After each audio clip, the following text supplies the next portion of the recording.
एक लड़का है जिसका नाम है रोहित। ये किसी छोटे से शहर में रहता है। इसके घर में एसी नहीं है, पंखे की आवाज़ नहीं है। रात को 1-2 बजे तक पढ़ता है। इसके माँ बाप ने इसकी कोचिंग फीस के लिए खेत गिरवी रखा है। इसने 3 साल तक कोई फेस्टिवल नहीं मनाया, कोई फिल्म नहीं देखी, कोई दोस्त नहीं बनाया। बस एक ही सपना, एमबीबीएस डॉक्टर बनना और अपने घर की ज़िंदगी बदलना। लेकिन इस लड़के को नहीं पता था कि उस एग्ज़ाम हॉल में घुसने से पहले ही किसी ने इसका सपना 28 लाख में बेच दिया था। ये स्टोरी सिर्फ एक एग्ज़ाम की नहीं है, ये स्टोरी उस पूरे सिस्टम की है जो दशकों से बच्चों की मेहनत को, इनके घरों की गरीबी को, इनके सपनों को एक बिजनेस में तब्दील करता आया है, जिसमें नीट यानी national eligibility cum entrance test इस सिस्टम का सबसे बड़ा, सबसे दर्दनाक और सबसे कंट्रोवर्शियल चैप्टर बन चुका है।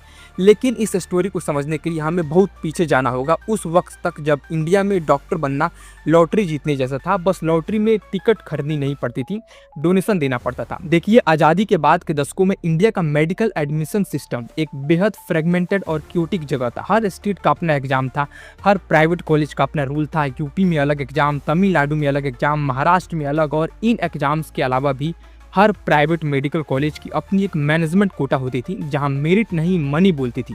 तो उन दिनों एक टर्म काफ़ी पॉपुलर था, कैपिटेशन फी। मतलब अगर तुम्हारे मार्क्स थोड़े कम हैं, अगर तुम मेरिट में नहीं जाए तो कोई बात नहीं, बस एक डोनेशन दे दो, कहीं 15 लाख और कहीं 40 लाख तक, और अगले ही दिन तुम्हारा एमबीबीएस का सीट कन्फर्म। ये ओपन नहीं होता था। ये डोनेशन सिस्टम किसी सीक्रेट की तरह नहीं था, ये इंडिया के प्राइवेट मेडिकल एजुकेशन का एक ओपन सीक्रेट था। लेकिन इसका सबसे बड़ा नुकसान किसे हुआ? उन बच्चों को जो जेन्युइनली टैलेंटेड थे, जेन्युइनली मेहनती थे, लेकिन जिनके घर में इतना पैसा नहीं था। एक आईएएस ऑफिसर का बेटा जो नीट में फेल भी हो जाए वो भी एमबीबीएस कर सकता था, और एक किसान का बेटा जो टॉप 100 में आए वो भी शायद सीट नहीं पा सकता था, क्योंकि उसके स्टेट में सीट कम थी, कंपटीशन ज़्यादा था और सिस्टम उसके खिलाफ था। तो इस क्योस को देखते हुए मेडिकल काउंसिल ऑफ इंडिया यानी एमसीआई ने 2010 में एक प्रपोजल रखा, एक ही नेशनल लेवल एग्जाम, एक ही मेरिट लिस्ट सब कॉलेजेस में, चाहे वो गवर्नमेंट हो या प्राइवेट, और उसी मेरिट के बेसिस पर एडमिशन होगा। नाम रखा नीट।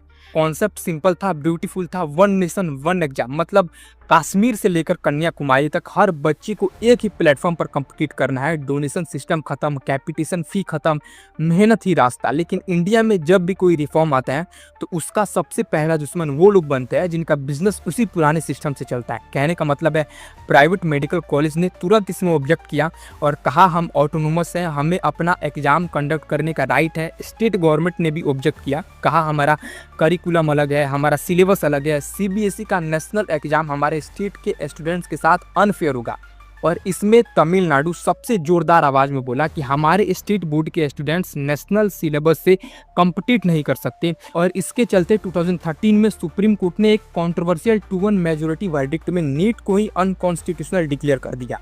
लेकिन ये स्टोरी यहीं नहीं रुकी, क्योंकि इसी वर्डिक्ट के बारे में बाद में खुद कोर्ट को शक हुआ, एलिगेशंस आए कि उस जजमेंट का टेक्स्ट लीक हुआ था और प्राइवेट मेडिकल कॉलेजेस को वर्डिक्ट प्रोनाउंस होने से पहले ही पता चल गया था। और इन्हीं कॉन्ट्रोवर्सीज के बीच सुप्रीम कोर्ट ने 2016 में इस 2013 के वर्डिक्ट को रिकॉल कर लिया और नीट वापस आई, और इस बार परमानेंटली आई, जिसके कारण 2017 से नीट इंडिया का एकमात्र मेडिकल एंट्रेंस एग्जाम बन गया, हर गवर्नमेंट कॉलेज, हर प्राइवेट कॉलेज, सब के लिए। हालांकि जब नीट ऑफिशियली शुरू हुई तो एक नई इकोनॉमी जन्मी, कोचिंग इंडस्ट्री, और इस इंडस्ट्री का एपिसेंटर था एक छोटा सा शहर, राजस्थान का कोटा। कोटा को समझना हो तो एक इमेज बनाओ, एक शहर जहां हर गली में कोचिंग सेंटर है, हर मोहल्ले में हॉस्टल है, हर नुक्कड़ पर ईयर 1, ईयर 2, 3 डॉक्टर बना दिया के बैनर्स हैं। यहाँ हर साल लाखों बच्चे आते हैं, यूपी से, बिहार से, एमपी से, राजस्थान के छोटे गांव से, वो भी अकेले, घर से दूर, प्रेशर में। यहाँ कोचिंग इंडस्ट्री का टर्नओवर हजारों करोड़ रुपए का है। एलएन, रेजोनेंस, वाइब्रेंट, मोशन, ये नाम सिर्फ कोचिंग सेंटर नहीं है, ये ब्रांड्स हैं, और इन ब्रांड्स ने एक पूरी फियर इकोनॉमी खड़ी कर दी है। फियर इकोनॉमी का मतलब क्या होता है? मतलब अगर तुम हमारे यहाँ नहीं पढ़े तो सेलेक्ट नहीं होगे, अगर तुमने ड्रॉप ईयर नहीं लिया तो चांसेस कम हो जाएंगे, अगर तुमने ये टेस्ट सीरीज नहीं ली तो कॉम्पिटिट नहीं कर पाओगे। और माँ बाप तो पहले से ही डरे हुए हैं। इंडिया में डॉक्टर बनना सिर्फ करियर नहीं है, ये फैमिली की सोशल स्टेटस है। गांव में जाओ तो जो घर का बच्चा डॉक्टर बन जाए उस घर की इज्जत बढ़ जाती है, और इस इज्जत की चाहत में फैमिलीज अपनी पूरी सेविंग्स लगा देती है। 1 लाख से 5 लाख तक की सालाना कोचिंग फीस, ऊपर से हॉस्टल, खाना, किताबें, टेस्ट सीरीज, ऑनलाइन मॉड्यूल्स। एक ड्रॉप ईयर कैंडिडेट के लिए एवरेज खर्च 3 से 4 लाख पर ईयर आसानी से हो जाता है, और कई फैमिलीज इसके लिए लोन लेती है, ज़मीन बेचती है, गहने गिरवी रखती है। और जब इतना सब होता है तो बच्चे पर एक प्रेशर होता है, वो प्रेशर जो इंसान को तोड़ देता है। कोटा में हर साल स्टूडेंट सुसाइड्स की खबरें आती है। 2023 में अकेले कोटा में 26 से 29 स्टूडेंट्स ने अपनी जान दी। मोस्टली नीट और जेई के एक्सपीरियंस, ये कोई स्टेटिक्स नहीं है, ये हर बच्चे की एक बर्बाद हुई ज़िंदगी है।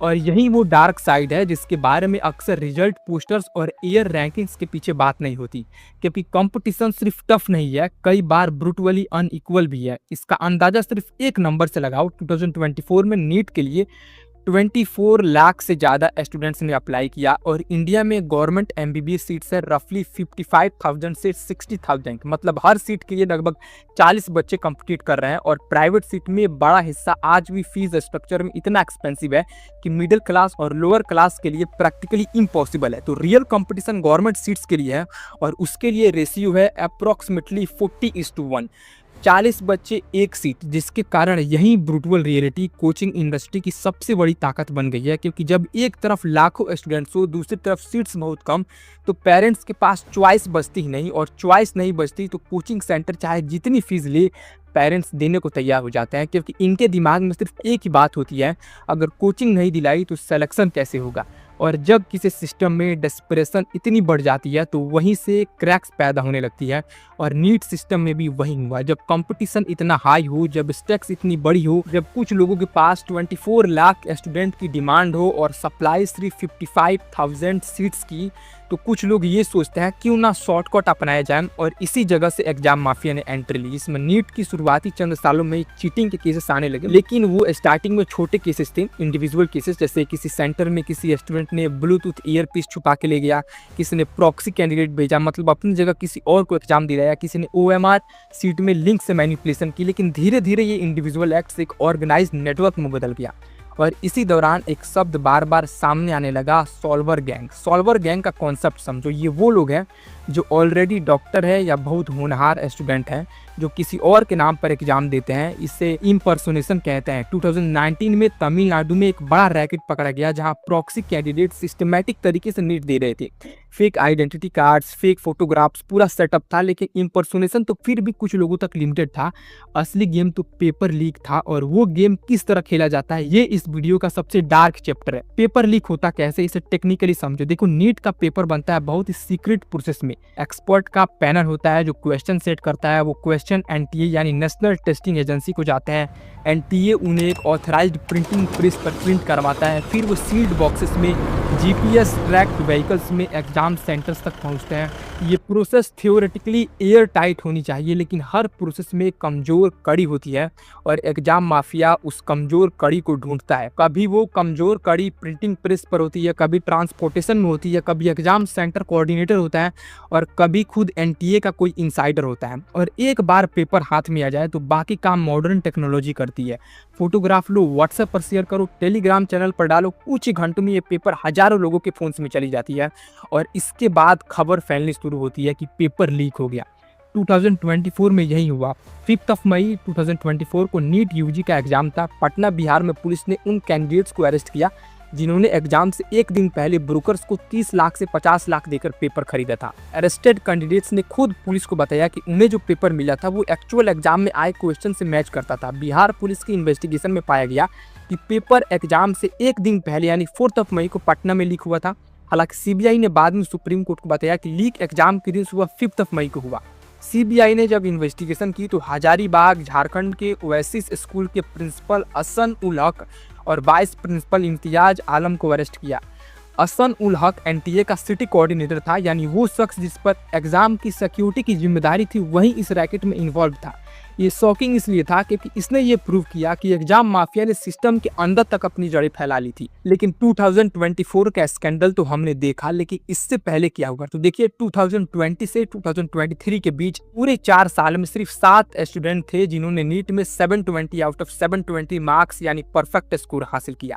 7 स्टूडेंट्स 4 साल में। लेकिन 2024 में एक साल में 67 स्टूडेंट्स ने परफेक्ट स्कोर लिया, 720 आउट ऑफ 720 एक साल में। ये नंबर देखकर किसी को भी शक होना चाहिए था, और हुआ भी। पेटिशनर्स ने सुप्रीम कोर्ट में बताया कि इन 67 में से 6 स्टूडेंट्स एक ही एग्जाम सेंटर के थे, एक ही सेंटर से 6 परफेक्ट स्कोरर्स। ये कोइंसिडेंट नहीं हो सकता। NTA ने पहले कहा इसमें कुछ गड़बड़ नहीं है, ग्रेस मार्क्स दिए गए हैं क्योंकि कुछ सेंटर्स में स्टूडेंट्स को कम टाइम मिला। NTA ने 1.5 1000 से ज़्यादा स्टूडेंट को कंपनसेंट्री मार्क्स दिए, जिनमें वो 6 टॉप स्कोरर्स भी शामिल थे जो एक ही सेंटर से थे। लेकिन फिर एक और चीज़ सामने आई जिसने पूरे देश को हिला दिया। हुआ क्या कि कई स्टूडेंट्स के स्कोर 718 और 719 थे। स्टूडेंट्स ने आर्ग्यू किया कि नीट के मार्किंग स्कीम में ये मैथमेटिकली इम्पॉसिबल है, क्योंकि हर क्वेश्चन 4 मार्क्स का है और हर रॉन्ग आंसर पर -1 पेनल्टी है। तो इस फॉर्मूला में 718 या 719 बनता ही नहीं। मतलब ये इम्पॉसिबल नंबर्स। ये वो मोमेंट था जब आम स्टूडेंट को भी समझ आया कि कुछ तो गड़बड़ है और इसको लेकर प्रोटेस्ट शुरू हुए। नीट स्कैम ट्रेंड करने लगा। हालांकि एनटीए ने बार बार कहा कि एग्जाम फुल सिक्योरिटी प्रोटोकॉल के साथ कंडक्ट हुआ, जिसमें जीपीएस ट्रैक ट्रांसपोर्टेशन भी शामिल था। लेकिन सुप्रीम कोर्ट ने जुलाई 2024 में साफ कहा पेपर लीक के फैक्ट को डिनाई नहीं किया जा सकता। तो सेंटर ने सीबीआई को इन्वेस्टिगेशन सौंपी। सीबीआई ने पाया कि लीक झारखंड के हजारीबाग से हुआ था। और फिर आया 2026। अगर 2024 ने लोगों को सॉफ्ट किया था तो 2026 ने इन्हें नंब कर दिया। मई 2026 की शाम और नीट का एग्जाम अगले दिन था, यानी 3 मई को। और केरला में एमबीबीएस पढ़ रहे एक स्टूडेंट ने अपने सीकर राजस्थान के फादर को व्हाट्सएप पर 300 गेस पेपर क्वेश्चन सेंड किए। साथ में लिखा, मेरे सीकर के दोस्त ने भेजा है, हॉस्टल की लड़कियों को दे देना, कल यही क्वेश्चन आएंगे। शुरुआत में ये बस एक और इम्पोर्टेंट क्वेश्चन लिस्ट जैसी चीज़ लगी। ऐसी लिस्ट एग्जाम से पहले हर जगह घूमती है, तो किसी ने इसे सीरियसली नहीं लिया। उस पीजी हॉस्टल के ऑपरेटर ने भी रात में पेपर चेक नहीं किए। अगली सुबह वही क्वेश्चन स्टूडेंट में डिस्ट्रीब्यूट कर दिए गए। फिर एग्ज़ाम हुआ और एग्ज़ाम के बाद जब पास के कोचिंग इंस्टीट्यूट के टीचर ने उन पेपर्स को एक्चुअल नीट पेपर से कंपेयर किया तो जो सामने आया उसने सबको सॉल्व कर दिया। बायोलॉजी सेक्शन के पूरे 90 क्वेश्चन उसी गेस पेपर में मौजूद थे, सभी 90, एक भी मिस नहीं। अब ये कोइंसिडेंस नहीं लग रहा था, ये कुछ और था। इसलिए इन्वेस्टिगेशन शुरू हुई और धीरे धीरे एक पूरा नेटवर्क सामने आने लगा। इन्वेस्टिगेशन में पता चला कि इस पेपर की शुरुआत पुणे से हुई थी। एक आयुर्वेदा प्रैक्टिशनर को किसी तरह उस पेपर की हार्ड कॉपी मिली। इसने वो कॉपी कोरियर के जरिए नासिक भेजी एक आरोपी शुभम के पास। शुभम रिपोर्ट्स के मुताबिक 30 साल का एक बीए एमएस स्टूडेंट था। इसने उस पेपर की फोटोग्राफ ली और फिर उन्हें गुड़गांव में अपने कॉन्टैक्ट को भेज दिया। यहीं से ये पेपर सिस्टम से निकलकर मार्केट में बदल गया। बताया गया कि इसने लीक्ड पेपर लगभग 10 लाख में खरीदा और हरियाणा में 15 लाख तक में बेचा। मतलब सिर्फ कुछ फोटो फॉरवर्ड करके 5 लाख का प्रॉफिट। इसके बाद यही paper WhatsApp group, Telegram channels, coaching networks और कोरियर चेन्स के जरिए फैलता चला गया, राजस्थान, हरियाणा, महाराष्ट्र तक। लेकिन इस पूरे ऑपरेशन की सबसे क्लेवर चीज थी डिस्गाइज। पेपर को सीधे लीक्ड नीट पेपर कहकर सर्कुलेट नहीं किया गया, इसे मॉडल पेपर और हाई प्रोबेबिलिटी गेस पेपर की तरफ फैलाया गया ताकि किसी को शक न हो। और यही वजह थी कि बहुत से स्टूडेंट्स और पेरेंट्स को शायद आखिरी मोमेंट तक एहसास भी नहीं हुआ कि वो एक्चुअल लीक्ड मटेरियल पढ़ रहे हैं। इन्वेस्टिगेशन में सामने आया कि ये पेपर एग्जाम से लगभग 45 घंटे पहले सर्कुलेशन में आ चुका था। कुछ स्टूडेंट्स को ये 25,000 में मिला, कुछ ने 2 लाख तक दिए। कई कोचिंग इंस्टीट्यूट ने अपने स्टूडेंट्स से कहा बस ये क्वेश्चन अच्छे से प्रिपेयर कर लो। और जैसे जैसे इन्वेस्टिगेशन आगे बढ़ी मामला और डिस्टर्बिंग होता गया। एक आरोपी कुलकर्णी के बारे में पता चला। इसने अप्रैल 2026 के आखिरी हफ्ते में अपने पुणे वाले घर पर स्पेशल कोचिंग सेशन चलाए थे, जहां रिपोर्टेडली वही लीक्ड क्वेश्चन पढ़ाए गए जो बाद में एग्जाम में है। आखिरकार मामला तब खुला जब राजस्थान स्पेशल ऑपरेशन ग्रुप ने इसकी इन्वेस्टिगेशन शुरू की। इन्वेस्टिगेशन में पता चला कि जो गेस पेपर सर्कुलेट किया गया था उसमें करीब 410 क्वेश्चन थे और उसमें से लगभग 120 क्वेश्चन केमिस्ट्री सेक्शन में एक्चुअल एग्जाम से मैच कर रहे थे।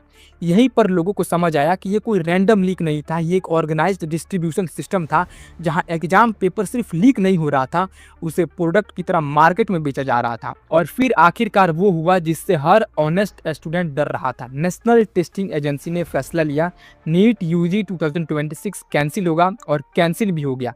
22 लाख से ज़्यादा स्टूडेंट्स, एक ही अनाउंसमेंट और लाखों बच्चों की महीनों की मेहनत अचानक अनसर्टेनिटी में बदल गई। किसी के लिए सिर्फ री एग्ज़ाम था, लेकिन उन स्टूडेंट्स के लिए जिन्होंने सालों से सिर्फ इसी दिन के लिए जीना शुरू कर दिया था, उनके लिए ये इमोशनली डिवास्टेटिंग था। और इसी केओस के बीच एक और खबर आई। लखमीरपुर खेरी में 21 साल के एक नीट एस्पिरेंट ने, जो रिपोर्टेडली तीसरी बार एग्जाम दे रहा था और इस बार अपने परफॉर्मेंस को लेकर कॉन्फिडेंट था, उसने एग्जाम कैंसिल होने की खबर के बाद अपनी जान दे दी। इसके फादर ने सिर्फ इतना कहा, इस बार वो बहुत कॉन्फिडेंट था। बस यही सेंटेंस शायद इस पूरे सिस्टम की ट्रेजेडी को सबसे अच्छे से एक्सप्लेन करता है, क्योंकि बाहर से लोग सिर्फ एग्जाम पोस्टपोन देखते हैं, लेकिन अंदर से कई स्टूडेंट्स अपनी पूरी आइडेंटिटी उसी एग्जाम से जोड़ चुके होते हैं। हालांकि इधर इन्वेस्टिगेशन लगातार बढ़ती जा रही थी। सीबीआई की जांच में सामने आया कि लीक नेटवर्क सिर्फ एक स्टेट तक सीमित नहीं था, उसके लिंक्स केरला, राजस्थान, हरियाणा, महाराष्ट्र, बिहार, उत्तराखंड, यहाँ तक कि जम्मू एंड कश्मीर तक फैली हुई थी, जिसके कारण करीब 15-16 लोगों को अरेस्ट किया गया, दर्जनों लोगों को डिटेन या क्वेश्चन किया गया। और फिर पहली बार गवर्नमेंट की तरफ से भी साफ एक्नॉलेजमेंट आया, जिसमें एजुकेशन मिनिस्टर धर्मेंद्र प्रधान ने कहा कि एग्जाम की चेन ऑफ कमांड में ब्रीच हुई थी। इन्होंने पब्लिकली कहा we accept it and take responsibility. लेकिन सवाल अब भी वही था, ये अनाउंसमेंट, ये इन्वेस्टिगेशन, ये प्रेस कॉन्फ्रेंस उन 22 लाख बच्चों के लिए आखिर क्या मतलब रखते हैं, जिन्होंने अपनी पूरी एनर्जी, अपनी टाइम, अपने पेरेंट्स के पैसे और कई बार अपनी मेंटल हेल्थ तक उस 3 मई के एग्जाम में लगा दी थी। क्योंकि सिस्टम के लिए शायद ये सिक्योरिटी ब्रीच था, लेकिन लाखों स्टूडेंट के लिए ये ट्रस्ट टूटने का मोमेंट था। और जब किसी देश के स्टूडेंट को अपने सबसे इंपॉर्टेंट एग्जाम पर ही भरोसा ना रहे, तो प्रॉब्लम सिर्फ पेपर लीक की नहीं रहती, फिर प्रॉब्लम पूरे सिस्टम की क्रेडिबिलिटी की हो जाती है। लेकिन इस सब के बीच एक सवाल बार बार उठता है, एनटीए क्या कर रहा था। एनटीए यानी नेशनल टेस्टिंग एजेंसी, इसकी एस्टैब्लिशमेंट 2017 में हुई थी। इसे बनाया गया था एक स्पेशलाइज्ड बॉडी की तरह, जो टेम्पर प्रूफ एग्जाम देगी, ट्रांसपेरेंसी लाएगी और हाई स्टिक्स एंट्रेंस एग्जामिनेशन को साइंटिफिकली मैनेज करेगी।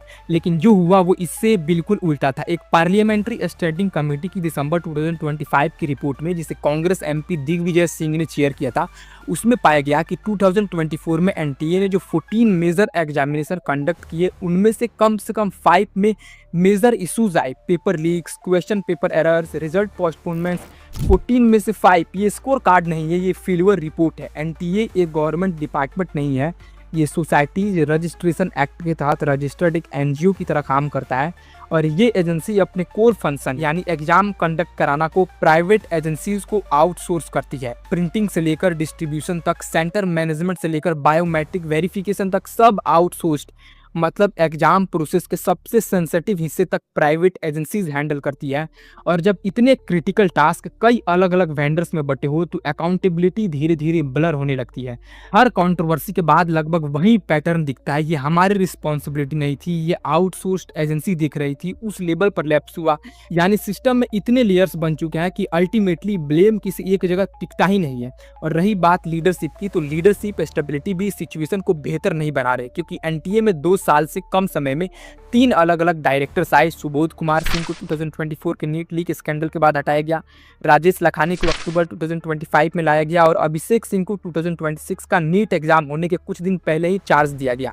सोचो, एक एजेंसी जो इंडिया का सबसे बड़ा एग्जाम कंडक्ट कर रही है, उसके हेड को एग्जाम के कुछ दिन पहले ही चेंज किया जाता है।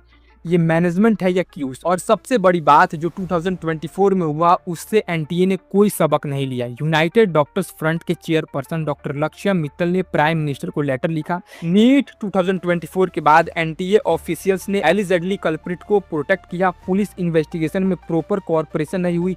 मेन एक्यूज्ड संजीव मुखिया को प्रॉम्प्टली अरेस्ट नहीं किया गया। चार्जशीट टाइम पर फाइल नहीं हुई और उसे बेल मिल गई। डॉक्टर मित्तल का निष्कर्ष था, इससे ये इंडिकेट होता है कि एनटीए और मिनिस्ट्री लेवल पर सीनियर फिगर्स का पेपर लीक में पॉसिबल कंक्लूजन था। ये एक डॉक्टर का स्टेटमेंट है, एक एक्टिविस्ट का नहीं। और 2026 में वही हुआ फिर से। 2024 के बाद तो गवर्नमेंट ने एक हाई लेवल कमेटी बनाई, इसरो के फॉर्मर चीफ के राधाकृष्णन की प्रेसिडेंसी में। रिकमेंडेशन आई, एग्जाम सेंटर को मॉनिटर करो, आउटसोर्सिंग कम करो, कंप्यूटर बेस्ड टेस्टिंग की तरफ जाओ। सब अच्छी बात है, लेकिन 2026 में नीट फिर पेन एंड पेपर से हुई और फिर लीक हुई। यहाँ तक कि 2024 में एक नया लॉ भी आया, public examination prevention of unfair means act 2024, जिसमें 3 से 10 साल की जेल और 1 करोड़ तक का फाइन था। लेकिन कन्विक्शन रेट सिर्फ 5 से 10%। मतलब लॉज बनाओ, कमिटी बनाओ, प्रेस कॉन्फ्रेंस करो और फिर वही ढाक के 3 पात। अब बात करते हैं उन लोगों की जिनके बारे में कोई बात नहीं करता, ऑनेस्ट स्टूडेंट की। जैसे कि मैं आपको बताया, यूपी के लखमीरपुर खेरी का एक 21 साल का लड़का जो तीसरी बार नीट दे रहा था, 3 साल की मेहनत, 3 साल का इंतजार, और इस बार वो कॉन्फिडेंट था। लेकिन नीट 2026 कैंसिल होने की खबर आई और उसने अपनी जान दे दी। इसके फादर ने कहा वो बहुत कॉन्फिडेंट था इस बार। तो ये सिर्फ एक बच्चे की कहानी नहीं है, ये उस सिस्टम की कहानी है जिसने उसे 3 साल तक एक प्रॉमिस दिया और फिर उस प्रॉमिस को एक व्हाट्सएप मैसेज से तोड़ दिया। नीट 2026 कैंसिल होने के बाद एक पेरेंट ने सोशल मीडिया पर लिखा, my son is threatening suicide. वो मैसेज वायरल हो गया। एक एस्पिरेंट युवराज सिंह ने कहा, ये अब ऑलमोस्ट एनुअल ऑकरेंस बन गई है। 2024 में हुआ, 2026 में हुआ, अगले साल भी होगा, अगला एग्जाम भी लीक होगा। ये फ्रस्ट्रेशन नहीं है, ये एक पूरी जनरेशन का ट्रस्ट टूटना है। नीट प्रिपरेशन के दौरान एक स्टूडेंट ने बताया, एक पॉइंट था जब मैं एक्सट्रीमली सुसाइडियल हो गई थी। मैंने अपनी माँ को बताया कि मुझे साइकेट्रिस्ट से मिलना है, लेकिन उन्होंने कहा तुम ये सब पढ़ाई से बचने के लिए कर रही हो। ये इंडिया की रियलिटी है, जहाँ मेंटल हेल्थ को वीकनेस माना जाता है, जहाँ बच्चे टूट रहे हैं और पेरेंट्स कह रहे हैं बस थोड़ा और पढ़ो। लोक नीति CSDS के 2023 के एक स्टडी में कोटा में पाया गया कि 85% से ज़्यादा स्टूडेंट रोज 6 से 7 आवर्स कोचिंग क्लासेस में बिताते हैं। 80% से ज़्यादा स्टूडेंट चाहते हैं कि उन्हें कम से कम एक दिन ऑफ मिले, बस कुछ करने के लिए, घूमने के लिए, जिंदा रहने के लिए। रिसर्च पेपर्स में तो पाया गया कि 2023 में नीट और जेईई एस्पिरेंट्स की सुसाइड में पीक था। 121 मामले सिर्फ उस साल, 121 बच्चे एक साल में। और इन स्टूडेंट्स को जो सिस्टम सर्व करने का दावा करता था वो कोचिंग इंडस्ट्री एक एजुकेशनल इकोसिस्टम नहीं है, ये एक बिजनेस एम्पायर है जो एग्रेसिव मार्केटिंग पर चलती है। एक इंस्टीट्यूट के कुछ टॉपर्स की सक्सेस को बिलबोर्ड पर, न्यूज़पेपर में, सोशल मीडिया पर, टीवी पर, बसेस पर, ट्रेन्स पर, एयरपोर्ट्स पर, हर जगह डिस्प्ले किया जाता है, लेकिन जो नहीं बताया जाता है वो है डिनोमिनेटर।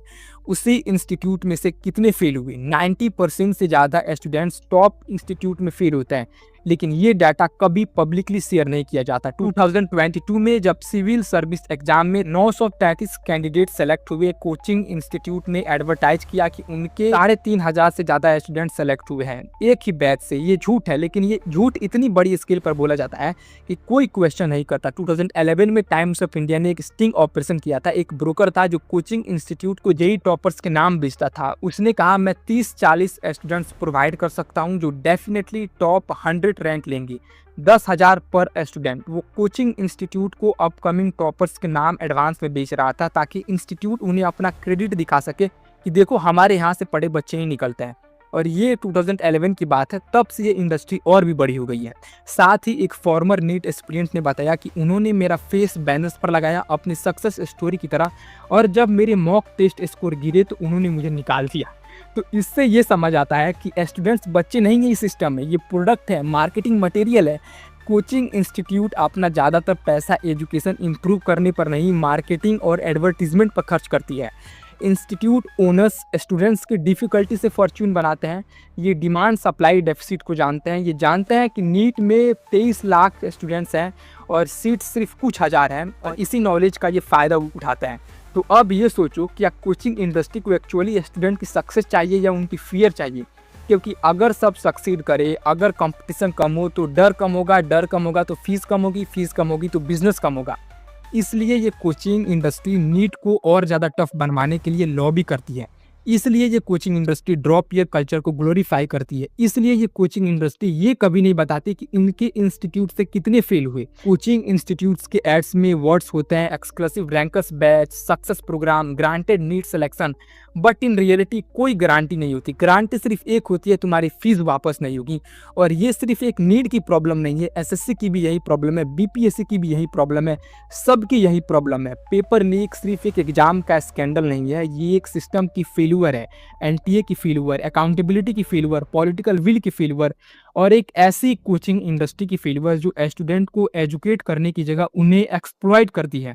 और इन सब फेल्यूर्स का बोझ जैसे हमेशा होता है उन कंधों पर पड़ता है जो पहले से ही झुके हुए हैं, उन बच्चों के कंधों पर जो रात के 2 बजे पंखे की आवाज़ में पढ़ते हैं, जिनके माँ बाप ने सब कुछ दाव पर लगाया है, जो ये सोचकर एग्जाम देते हैं कि ये फेयर होगा, क्योंकि उन्हें किसी ने बताया ही नहीं कि यहाँ फेयर होना एक लग्जरी है। तो ये था पूरा वीडियो, बाकी यहाँ तक देखने के लिए थैंक यू।